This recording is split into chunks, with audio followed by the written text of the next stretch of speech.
So this is what I want you to start to understand, is that your hands must slow down in order for the club to speed up.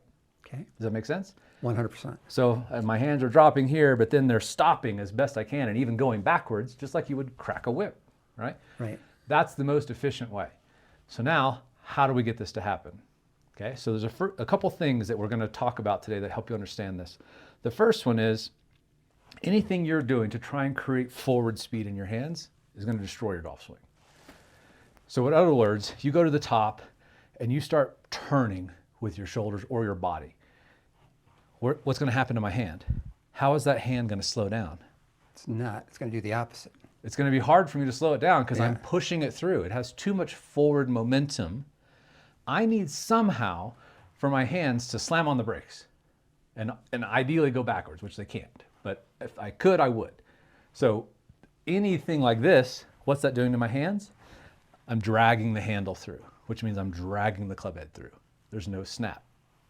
So how do I get this to happen? Well, the first thing you gotta understand is if you wind up to rotate, or the way that people think of rotating, which is turning my shoulders, turning my hips, what am I gonna do on the downswing?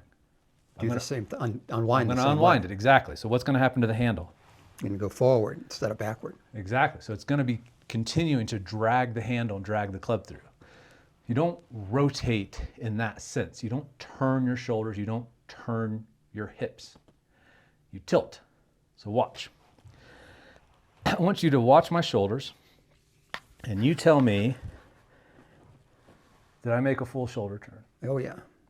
I didn't turn my shoulders at all. That was not turning. Does it make sense?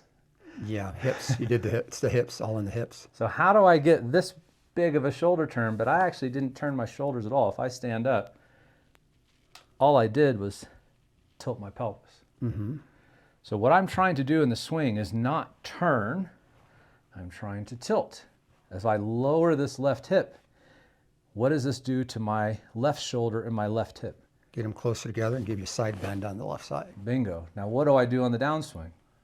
Reverse it. Exactly. Your body's always just doing the opposite.